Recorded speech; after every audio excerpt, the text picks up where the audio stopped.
Hi అండి, అందరికీ నమస్కారము. కార్తీక పురాణము 13వ అధ్యాయము. కార్తీక ద్వాదశి మహత్యము. సువీర శృతకీర్తి కథ.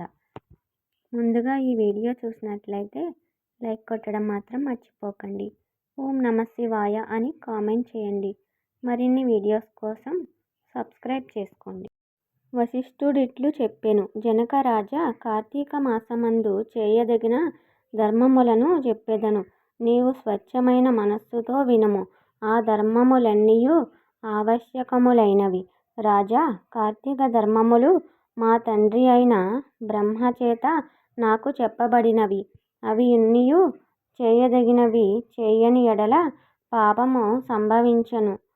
ఇది నిజము. సంసార సముద్రము నుండి దాట గోరువారును నరక భయము గలవారును ఈ ధర్మములను తప్పక చేయవలెను.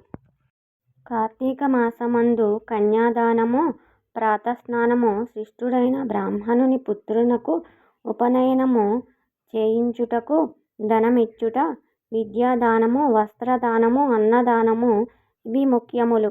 కార్తీక మాసమందు ద్రవ్యహీనుడైన బ్రాహ్మణ పుత్రునకు ఉపనయనమును చేయించ దక్షిణనిచ్చిన ఎడల అనేక జన్మములోని పాపములు నశించును.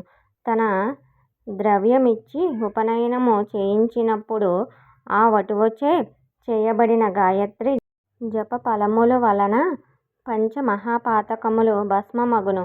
గాయత్రి జపము, హరిపూజ, వేద విద్యాదానము వీటి ఫలమును చెప్పుటకు నాకు శక్యము కాదు.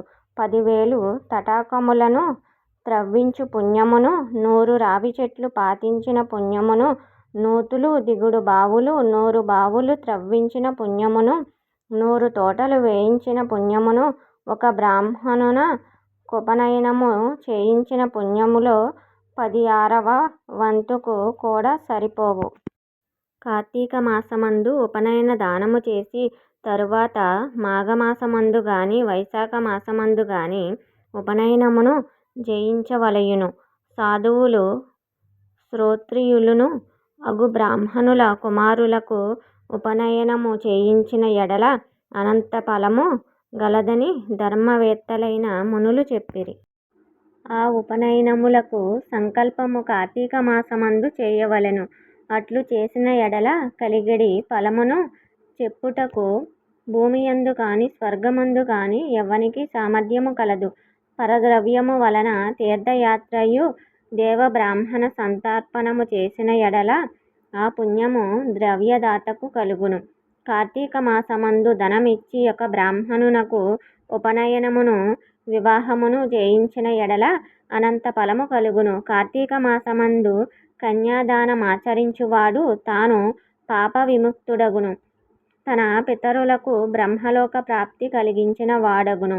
ఓ జనక రాజా, ఈ విషయమై పురాతన కథ ఒకటి గలదు, చెప్పెదను. సావధానుడవై వినుము. ద్వాపర యుగమున వంగదేశమున సువీరుడను రాజు గలడు. మిక్కిలి వీర్య శౌర్యములు కలవాడు. అతడు దురాత్ముడు.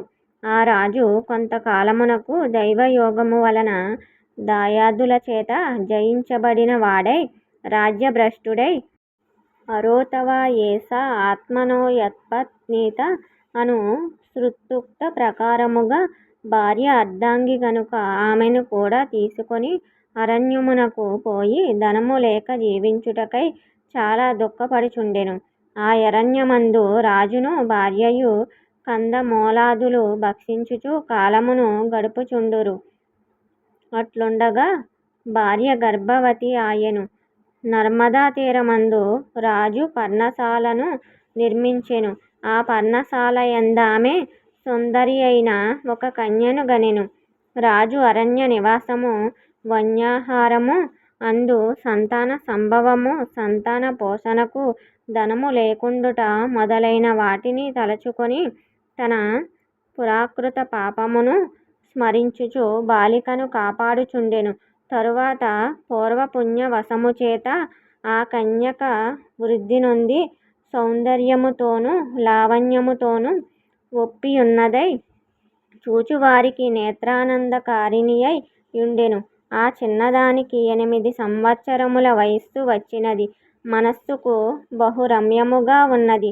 ఇట్లున్న కన్యకను చూసి ఒక ముని కుమారుడు సువీరా, నీ కూతురును నాకిచ్చి వివాహము చేయుమని యాచించెను. ఆ మాట విని రాజు, ముని కుమారకా, నేను దరిద్రుడను గనుక నేను కోరినంత ధనమును నీవిచ్చితివేని ఈ కన్యను నీకిచ్చెదను. ఓ జనక మహారాజా, ఈ మాటను విని మునికుమారుడు ఆ కన్య యందుండు కోరికతో రాజుతో ఇట్లనెను. ఓ రాజా, నేను తపస్సు చేసి సంపాదించి బహుధనమును నీకిచ్చెదను. దానితో నీవు రాజ్యమందుండు సుఖములను పొందగలవని మునికుమారుడు చెప్పెను. ఆ మాటలను విని రాజు సంతోషించి అలాగుననే చేసెదననెను. తరువాత మునికుమారుడు ఆ నర్మదా తీరమందే తపమాచరించి బహుధనమును సంపాదించి ఆ ధనమంతయు రాజుకు నిచ్చెను. రాజు ఆ ధనమంతయు గ్రహించి ఆనందించి తృప్తి నొంది ఆ మునికుమారునకు తన కూతురినిచ్చి తన యొక్క గృహ్య సూత్రమందు చెప్పబడిన ప్రకారము వివాహము అరణ్యమునందే చేసెను. ఆ కన్యయు వివాహము కాగానే భర్త వద్దకు చేరెను. రాజు కన్యా విక్రయ ద్రవ్యముతో తాను భార్యయు జీవించుచుండిరి. రాజు భార్య తిరిగి ఒక కుమార్తెను కనెను. రాజు దానిని చూసి సంతోషించి, ఈసారి ఈ కన్యకను విక్రయించిన ఎడల చాలా ద్రవ్యము రావచ్చును. దానితో నా జన్మమంతయు గడుచునని సంతోషించుచుండెను. రాజిట్లు తలచుచుండగా పూర్వపుణ్య వశముచేత ఒక యతీశ్వరుడు స్నానార్థము నర్మదా నదికి వచ్చి పర్ణశాల ముందు ఉన్న రాజును, రాజు భార్యను, రాజు కూతురును చూచెను. చూసి కౌండిన్య గోత్రుడైన ఆ యతీశ్వరుడు దయతో, ఓయి నీవెవ్వడవు, ఈ అరణ్యమందు ఇప్పుడు ఎందుకు ఇట్లున్నావు చెప్పమని యడిగెను. దారిద్ర్యముతో సమానమైన దుఃఖము, పుత్రమృతితో సమానమైన శోకము, భార్య వియోగముతో సమానమైన వియోగ దుఃఖము లేవు. కాబట్టి దారిద్ర్య దుఃఖముతో శాకమూల ఫలాదులను భుజింపుచు ఈ వనమందు నివాసము చేయుచు కాలము గడుపుచున్నాను. ఈ అరణ్యమందే పర్ణశాలలో నాకు కుమార్తె కలిగినది. ఆ చిన్నదానిని యవ్వనము రాగానే ఒక ముని కుమారుని వలన బహుధనమును గ్రహించి వానికిచ్చి వివాహము చేసి ఆ ధనముతో సుఖముగా జీవించుచున్నాను. ఇంకా ఏమి వినగోరితివో చెప్పుము. ఇట్లు రాజు వాక్యమును విని యతి ఇట్లనెను. రాజా, ఎంత పని చేసితివి! మూఢుని వలె పాపములను సంపాదించుకొంటివి. కన్యాద్రవ్యము చేత జీవించువాడు యమలోకమందు అసిపత్రవనమను నరకమందు నివసించును. కన్యాద్రవ్యము చేత దేవర్షి పితరులను తృప్తి చేయుచున్న వానికి పితృదేవతలు ప్రతి జన్మమందును ఇతనికి పుత్రులు కలుగకుండుగాక అని శాపమునిత్తురు. కన్యాద్రవ్యముతో వృత్తిని సంపాదించి ఆ వృత్తి వల్ల జీవనము చేయు పాపాత్ముడు రౌరవ నరకమును పొందును. సమస్తమైన పాపములకు ప్రాయశ్చిత్తము చెప్పబడి ఉన్నది కానీ కన్యా విక్రయ పాపమునకు ప్రాయశ్చిత్తము ఎచ్చటా చెప్పబడి ఉండలేదు. కాబట్టి ఈ కార్తీక మాసమందు శుక్లపక్షమందు ఈ రెండవ కూతురునకు బంగారు ఆభరణములతో అలంకరించి కన్యకను దానము ఇచ్చి వివాహము చేయుము. కార్తీక మాసమందు విద్యా తేజస్వియులక్తుడని వరునకు కన్యాదానము చేసినవాడు గంగానదీ సమస్త తీర్థములందు స్నానదానములు చేసెడివాడు పొందెడి ఫలమును యథోక్త దక్షిణాయుతముగా అశ్వమేధాది యాగములను చేసినవాడు పొందెడి ఫలమును పొందును. ఇట్లు యతి చెప్పగా విని రాజు సకల ధర్మవేత్తయైన యతీశ్వరునితో నీచుడై ధనాసతో ఇట్లనియే, బ్రాహ్మణుడా, ఇది ఏమి మాట? పుత్రధారాదులు, గృహక్షేత్రాదులు, వస్త్రాలంకారాదులు ఉన్నందుకు దేహమును సుఖపెట్టి భోగించవలెను గాని ధర్మమనగా ఏమిటి? పుణ్యలోకమనగా ఏమిటి? దానమనగా ఏమిటి? ఫలమనగా ఏమిటి? ఎట్లైనా ధనమును సంపాదించి భోగించుట ముఖ్యము. నా ఈ రెండవ కూతురును పూర్తిగా ద్రవ్యమిచ్చు వానికిచ్చి ఆ ద్రవ్యముతో సుఖభోగములను పొందెదను. నీకెందుకు, నీ దారిని నీవు పొమ్ము. ఆ మాట విని యతి స్నానము కొరకు నర్మదా నదికి పోయెను. తరువాత కొంత కాలమునకు ఆ అరణ్యమందే సువీరుడు మృతి నొందగా యమదూతలు పాశములతో వచ్చి రాజు కట్టి యమలోకమునకు తీసుకొని పోయిరి. అచ్చట యముడు వానిని చూసి కళ్ళెర్రజేసి అనేక నరకములందు యాతనలను బొందించి అసిపత్ర వనమందు రాజును రాజు పితరులను కూడా పడవేయించెను. అసిపత్రమనగా కత్తులే. ఆకులు గాగల వృక్షములతో కూడిన చిక్కని వనము. ఈ సువీరుని వంశమందు శృతకీర్తి యనువాడొకడు సమస్త ధర్మములను 100 యజ్ఞములు చేసి ధర్మముగా రాజ్యపాలనము కావించెను. స్వర్గమునకు పోయి ఇంద్రాదుల చేత సేవించబడుచుండెను. ఈ శృతకీర్తిని సువీరుని పాపశేషము చేత స్వర్గమునుండ తాను నరకమునబడి యమయాతనలను నొందుచు యొకనాడు ఇది ఏమి యన్యాయము, పుణ్యము చేసిన నన్ను యమలోకమందుంచినారని విచారించుకుని ధైర్యముతో యమునితో నిట్లనియె. సర్వమును తెలిసిన ధర్మరాజా, నా మనవి వినుము. ఎంత మాత్రమును పాపమును చేయని నాకు ఈ నరకమెందుకు వచ్చినది? అయ్యో, ఋషీశ్వరులు చెప్పిన ధర్మములన్నీయు వృధాగా పోయినవే. ఇదిగాక స్వర్గమందున్న నాకు నరకమున పడుట ఎందుకు కలిగినది? శృతకీర్తి ఇట్లు చెప్పిన మాటలను విని యముడు పల్కెను. శృతకీర్తి, నీవన్న మాట సత్యమే గాని నీ వంశస్థుడు సువీరుడనివాడు ఒకడు దురాచారుడై కన్యాద్రవ్యము చేత జీవించినాడు.